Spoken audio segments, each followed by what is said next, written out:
Hoy es jueves 26 de agosto. Antes de iniciar el análisis de la coyuntura de esta semana, quiero mencionar que el mundo de la música ha tenido una enorme pérdida con el fallecimiento del baterista de los Rolling Stones, ¿no? Charlie Watts, que se mantuvo con la banda durante 58 años. Acaba de fallecer y eso obviamente es una gran pérdida para la música y sobre todo es una pérdida, es un punto de nostalgia para todos aquellos que estamos cercanos a cumplir los 60 años de edad. Este es el episodio número 12 de Sociología y otros demonios y hoy quiero hablar de esta coyuntura en particular que yo la he denominado como una coyuntura triste. Estamos en una coyuntura triste. No es la peor coyuntura, ni es la coyuntura más sospechosa, ni la coyuntura más amarga, sino que es la coyuntura más triste por las medidas que se deben tomar. Y fíjense bien que uso la palabra se deben tomar, o uso el verbo se deben tomar, porque definitivamente si se quiere combatir la delincuencia, tanto la delincuencia organizada como la delincuencia común, necesariamente tiene que recurrirse al aparato coercitivo del Estado. El presidente Nayib Bukele hizo un llamado para que 20.000 jóvenes, sobre todo, se incorporen al ejército en función de combatir esa delincuencia. Y eso hace de esta coyuntura una coyuntura triste, ¿no? Porque ese es un acto obligado, ¿no? Definitivamente nosotros no quisiéramos que se estuvieran engrosando las filas del ejército. Nos gustaría más que se estuvieran engrosando las filas de los médicos, de los sociólogos, de los antropólogos, las filas de los científicos, de los matemáticos, los físicos, etc., ¿no? Sin embargo, hay un fenómeno social que se debe combatir. Y si no se combate de forma frontal, cualquier proyecto cultural o cualquier proyecto de desarrollo social e incluso económico que se impulse puede perderse, ¿no? O puede simplemente incendiarse y acabar con las ilusiones de muchas personas, ¿no? Esta medida de incrementar las filas del ejército es algo obligado, producto de todo lo que los gobiernos anteriores no pudieron hacer y que tenía que ver con el combate frontal a la delincuencia. Estamos hablando de un fenómeno delincuencial que empieza a tomar más fuerza en todos los años 90, principios del siglo siguiente, ¿no? Siglo XXI, y ha llegado el momento en el cual enfrentar ese problema se convierte en una cuestión que no solo tiene que ver con medidas de carácter económico, cultural, social y político, sino que también tiene que ver con medidas coercitivas.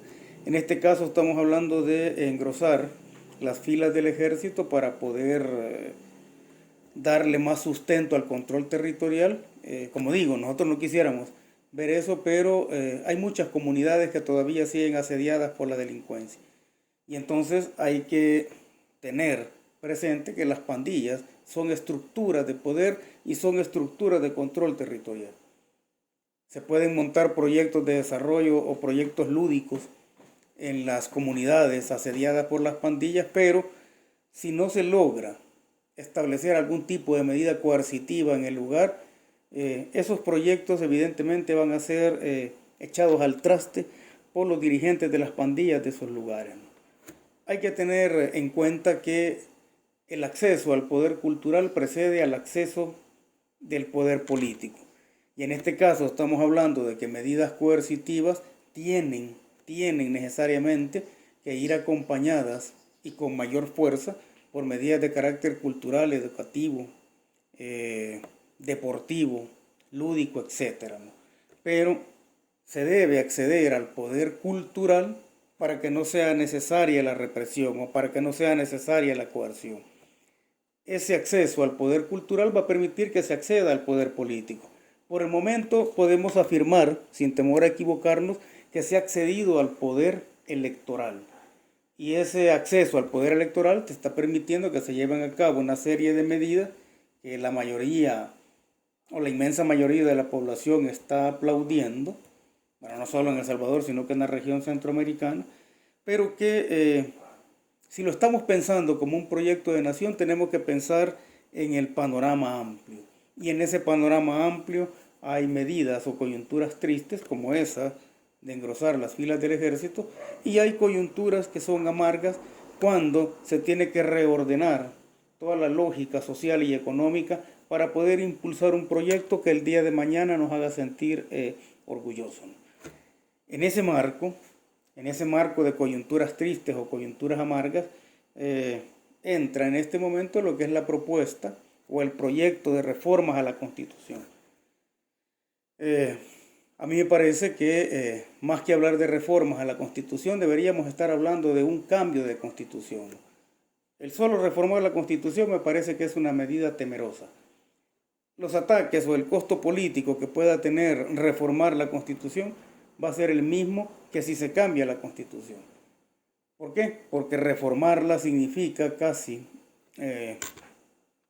con seguridad que se va a dejar en pie o se va a dejar latente lo que es el corazón, el alma, el cerebro y la médula de la actual Constitución, que fue ideada y monitoreada por el fundador de los Escuadrones de la Muerte en El Salvador, Roberto Dawison, y que obviamente estamos hablando de una Constitución que fue hecha para la guerra, no solo la guerra político-militar del momento, sino que también fue hecha para la guerra en contra del pueblo. En este país se han dado 14 golpes de Estado. Esos 14 golpes de Estado han significado siempre maquillajes a la Constitución, pero siempre ha sido la misma Constitución. Se han cambiado algunos mecanismos operativos de la norma fundamental, pero la Constitución ha sido 14 veces maquillada producto de golpes de Estado. Y en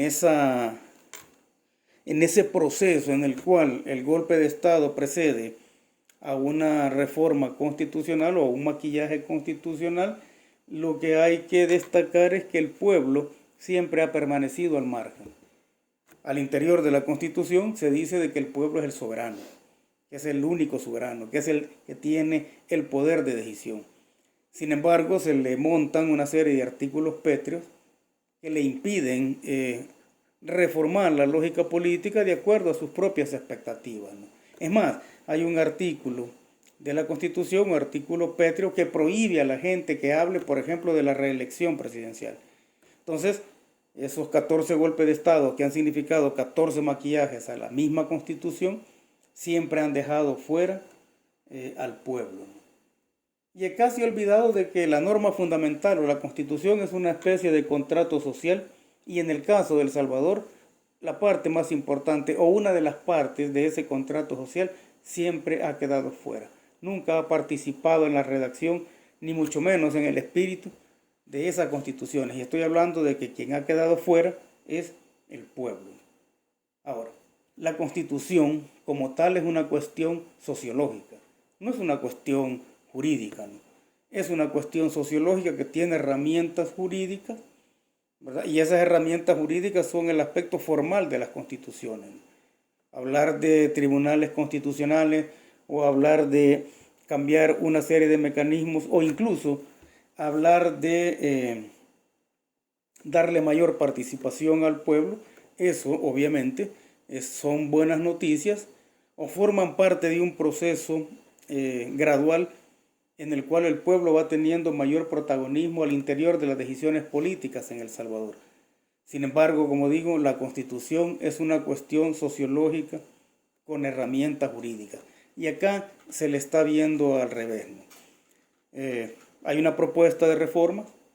Estas propuestas de reformas, y se sigue el espíritu que nosotros deducimos que se va a seguir de acuerdo al estilo que ha tenido el presidente Nayib Bukele, esas reformas constitucionales deberían ser sometidas a la consideración, habría que buscar los mecanismos y deben ser sometidos a la consideración del pueblo, ¿no? Porque es el pueblo al final, o es la norma fundamental del pueblo, ¿no? Ahora, hay una serie de temas espinosos que deben ser abordados públicamente, ¿verdad? Lo importante es que el pueblo entre en la Constitución. Temas espinosos tales como el matrimonio entre personas del mismo sexo, la eutanasia, el derecho al aborto, etcétera, son temas espinosos que deben ser discutidos públicamente, pero sobre todo quienes tienen el mayor peso en la forma en cómo se van a abordar, creo yo que son las personas afectadas al respecto. Esta coyuntura triste nos ha venido a demostrar también, junto con todo el proceso de corrupción, toda la decadencia del FMLN. Un FMLN que hizo decadente no solo al partido, sino que también hizo decadente el color rojo, o al color rojo, hizo decadente a la concepción que se tiene de lo revolucionario, de lo utopista. ¿Por qué? Porque hemos visto una serie de funcionarios del FMLN que han huido del país. Y han huido al ser denunciados como corruptos. Y un verdadero revolucionario, eso fue lo que aprendimos nosotros en la guerra al menos, un verdadero revolucionario no huye ante acusaciones de ese tipo. Un verdadero revolucionario, si es acusado de corrupto y si sabe que esas acusaciones son infundadas, se queda y hace de la cárcel otra trinchera de lucha. En los años 70 y 80 se pedía asilo, no se pedía nacionalidad en otros países, pero se pedía asilo por cuestiones de carácter político. Lo que estamos viendo ahora en esa decadencia del FMLN es que no hacen o no tienen el valor de enfrentar la justicia y no tienen el valor de hacer de la cárcel otra trinchera de lucha revolucionaria, ¿sí? Y eso nos da a entender de que las acusaciones pueden tener mucho de cierto, ¿no? Ahora, ¿qué pasó con ese FMLN, no? Fue un FMLN que se acomodó, un FMLN cuyos dirigentes se sintieron impunes, que se ufanaban muchos de ellos de andar con guardaespaldas sin ser personas realmente importantes o sin ser personas históricamente importantes, que andaban exhibiéndose en carros de lujo, en ranchos de lujo, etcétera, que exhibían toda superpotencia. Ahora, vemos que Mauricio Funes o Eugenio Chica se presentan en este momento como analistas políticos o como críticos de la situación, pero la pregunta fundamental es ¿quién le puede creer a Mauricio Funes o a Eugenio Chica?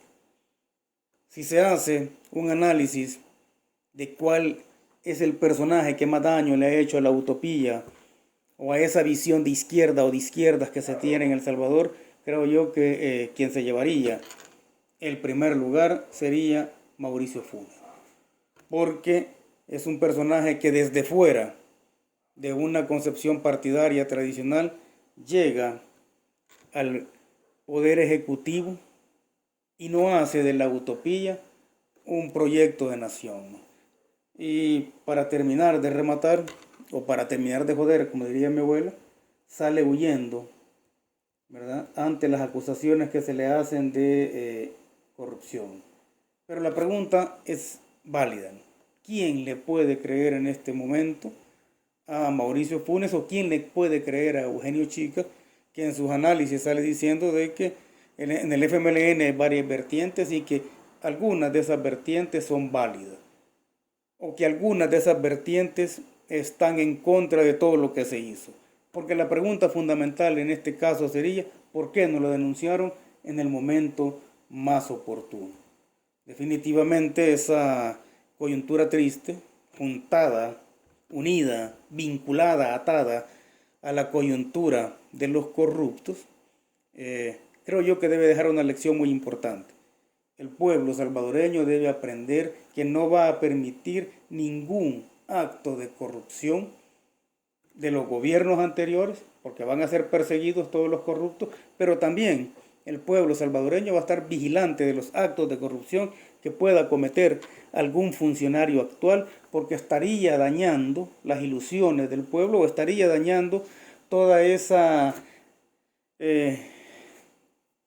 actitud positiva que actualmente se tiene de querer construir un país distinto, de querer construir un país con una lógica política diferente que haga de la desigualdad social un mal sueño.